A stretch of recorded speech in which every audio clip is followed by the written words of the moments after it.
जय हिंद प्यारे साथियों, मिशन वर्दी चैनल में आप सभी लोगों का हार्दिक स्वागत है। मैं सुशांत रावत आशा करता हूं कि आप सभी लोग अच्छे होंगे, स्वस्थ होंगे और एकदम मस्त होंगे। तो मिशन वर्दी के लाडलो, दो लाइनें आप सभी लोगों के लिए। समय का परिवर्तन ही बदलाव है, या तो स्वयं आप अपने आप को बदल लो, नहीं तो जब समय की लाठी पड़ेगी तब आपको मजबूरन बदलना पड़ेगा। कहने का मतलब है, आज आप लोगों के पास विकल्प हैं अपने आप को बनाने के, पर ये समय जो चल रहा है वो निकल गया तो फिर आप लोगों के पास गिने चुने ही विकल्प होंगे और फिर आप लोग कुछ भी नहीं कर पाएंगे। उन गिने चुने विकल्पों के साथ ही आप लोगों को जिंदगी बितानी पड़ेगी। तो प्यारे साथियों, हम पढ़ रहे हैं हिंदी, और हिंदी में हमने पिछली क्लास में लिंग चैप्टर को पढ़ा था और बहुत ही अच्छे तरीके से उसको हमने फिनिश किया। तो प्यारे साथियों, आज हम पढ़ने वाले हैं वचन। वचन चैप्टर अभी तक आप लोगों ने ऐसा नहीं पढ़ा होगा जैसा कि आज आप पढ़ने वाले हैं। ना तो इस तरीके से किसी ने यूट्यूब पर पढ़ाया है और ना ही किसी ने पेड कोर्स में ऐसा पढ़ाया है। तो पढ़ाया होगा तो कुछ चीज़ें ऐसी होंगी जो छूट गई होंगी। ठीक है, हम एक एक चीज को बहुत ही अच्छे तरीके से पढ़ेंगे, क्योंकि इस चैप्टर में चीजें ऐसी हैं जिससे डाउट उत्पन्न होता है। उन सारे डाउटों को हम इस क्लास में खत्म करेंगे। तो प्यारे साथियों, वचन क्या होता है? वचन की हम एक बार परिभाषा जान लेते हैं। विकारी शब्दों के जिस रूप से उनके एक या अनेक होने का बोध हो, वचन कहलाता है। विकारी शब्दों के जिस रूप से उनके एक या अनेक होने का बोध हो, वचन कहलाता है। अब साथियों, आप लोग कह रहे होंगे कि ये विकारी क्या होता है, तो हम एक बार जान लेते हैं कि विकारी शब्द क्या होते हैं। संज्ञा हमारी विकारी होती है, सर्वनाम हमारी विकारी होती है, विशेषण हमारा विकारी होता है और क्रिया हमारा विकारी होता है। ये चार हमारे विकारी होते हैं। विकारी शब्द का मतलब होता है जिन शब्दों का रूप परिवर्तन होता रहता है, जैसे संज्ञा। संज्ञा का हम कोई एक शब्द ले लेते हैं, जैसे कुत्ता। कुत्ते को हम और क्या लिख देते हैं?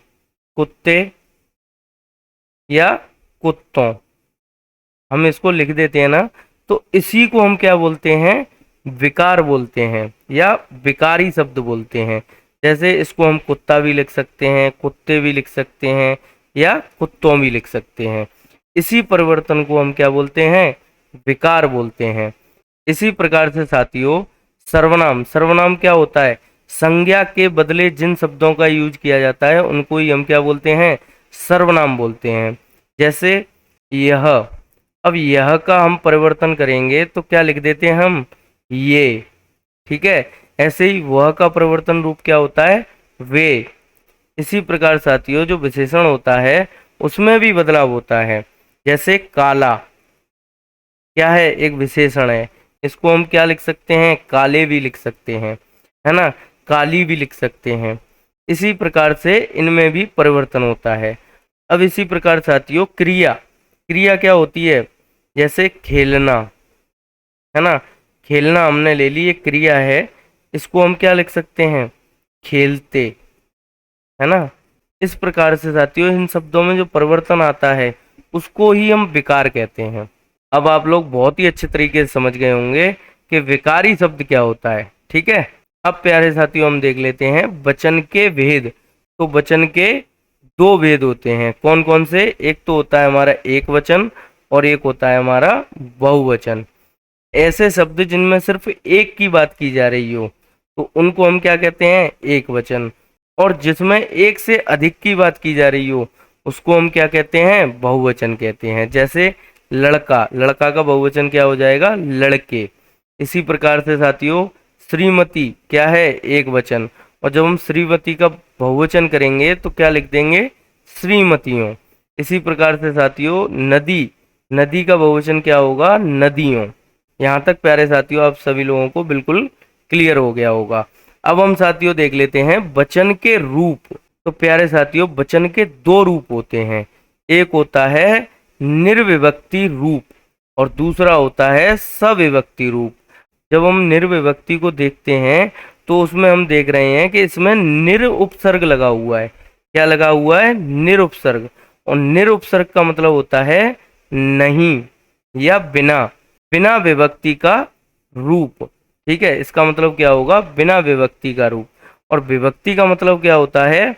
मैंने आप लोगों को कारक चैप्टर में पढ़ाया था कि कारक चिन्ह को ही विभक्ति कहते हैं। और प्यारे साथियों, अब हम देख लेते हैं सविभक्ति क्या होता है। सविभक्ति का मतलब होता है, स का मतलब होता है साथ, और विभक्ति, विभक्ति का मतलब होता है कारक चिन्ह। तो कारक चिन्हों के साथ का रूप। अब आप लोग बहुत ही आसानी से समझ गए होंगे कि निर्विभक्ति रूप क्या होता है और सविभक्ति रूप क्या होता है। अब इसको प्यारे साथियों हम उदाहरण के माध्यम से भी समझ लेते हैं। जैसे लड़का क्या है, एक वचन है। जब इसका हम निर्विभक्ति बहुवचन रूप देखेंगे तो क्या होगा, लड़के होगा। ठीक है, क्या होता है, लड़के होता है। और इसी के साथ जब हम इसका सविभक्ति रूप देखेंगे तो क्या होता है, लड़कों। अब इसको हम उदाहरण के माध्यम से समझ लेते हैं। जैसे लड़के जा रहे हैं, तो इसमें साथियों लड़के के साथ कोई भी विभक्ति चिन्ह नहीं लगा है, तो ये साथियों क्या हो जाएगा, निर्विभक्ति बहुवचन रूप। अब साथियों हम सविभक्ति रूप का उदाहरण देख लेते हैं। जैसे लड़कों ने वर्ल्ड कप जीता। अब इसमें बहुवचन रूप के साथ क्या आ गया, ने, और ने क्या होता है हमारा, कारक चिन्ह या विभक्ति चिन्ह। ठीक है प्यारे साथियों, अब आप लोग बहुत ही अच्छे तरीके से इस चीज को समझ गए होंगे। हैं तो प्यारे साथियों ये दोनों ही बहुवचन, लड़के और लड़कों दोनों ही बहुवचन है, पर एक निर्विभक्ति रूप है और दूसरा सविभक्ति रूप है। आशा करता हूं प्यारे साथियों आप लोग बहुत ही अच्छे तरीके से इस चीज को समझ गए होंगे। ऐसे ही प्यारे साथियों महिला क्या है, एक वचन है। जब हम महिला का निर्विभक्ति रूप देखेंगे तो क्या होता है, महिलाएं, और इसका सविभक्ति रूप क्या होता है, महिलाओं। तो प्यारे साथियों इसको हम उदाहरण के माध्यम से समझ लेते हैं। जैसे महिलाएं क्रिकेट खेल रही हैं। अब इसमें कोई भी विभक्ति चिन्ह नहीं है, पर है ये बहुवचन ही। ठीक है, इसी प्रकार से साथियों जब हम सविभक्ति रूप का उदाहरण देखते हैं तो हमें कारक चिन्ह प्राप्त होगा। जैसे महिलाओं ने